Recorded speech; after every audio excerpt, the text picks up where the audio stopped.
البنت دي متقدم لها عريس، فجه هو ووالده البيت عندهم علشان يتكلموا في تفاصيل الجواز. فالبنت كانت فرحانة جدا، بتعرفه لوالدتها وبتقول لها هو ده العريس وده والده. فالأم رحبت بيهم وقالت لهم أهلا وسهلا اتفضلوا، وهي فرحانة جدا. فوالد العريس دخل كده وبيبص على البيت بقرف وبيقول ايه الديكورات دي، واضح جدا ان مستواكم متوسط. فقال لوالدة العروسة بصراحة الديكورات سيئة جدا، فتقبلت الكلام وعملت نفسها مش واخدة بالها. هنا أبو العريس قال لها أنا جاي النهاردة مخصوص علشان ابني عاوز يتجوز بنتك. صراحة أنا ما كنتش موافق على الجوازة دي أول ما عرفت إن انتوا عيلة صغيرة، بس هعمل ايه، الولد مصمم وبيحبها.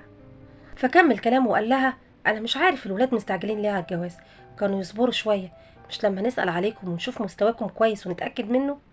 فهنا الأم ردت وقالت له احنا مش مستعجلين على الجواز ولا حاجة، كل حاجة لها وقتها، وعلى العموم انا ما اقدرش اخد قرار في جوازهم الا لما ارجع للعيله بتاعتنا.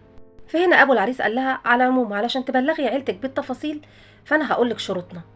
اول حاجه احنا عاوزين مهر كبير يليق بعيلتنا.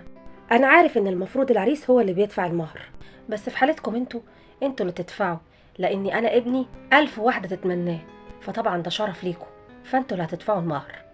اما بخصوص العربيه والبيت فاحنا محتاجين عربيه سعرها مش اقل من 800 الف يوان. اما بخصوص البيت فانا محتاج بيت كبير جدا، واعملوا حسابكم ان انا هعيش معاهم. فهنا ابنه قال له بابا ولسه عندهم شركه؟ قال له ايوه كويس انك لفتت نظري، صحيح انا عرفت ان انتوا عندكم شركه. ابني يمسك مدير الشركه وانا نائب لرئيس مجلس الاداره، وهنسيبك تبقي رئيسه مجلس الاداره. هنا الام قالت له خلصت شروطك كده من حق اتكلم. اولا من اول ما حضرتك دخلت البيت وقعدت تتريق على البيت وديكورات البيت، انا راضيه ببيتي وحباه كده، واللي بيعمل كده بيبقى ناقص عنده هو.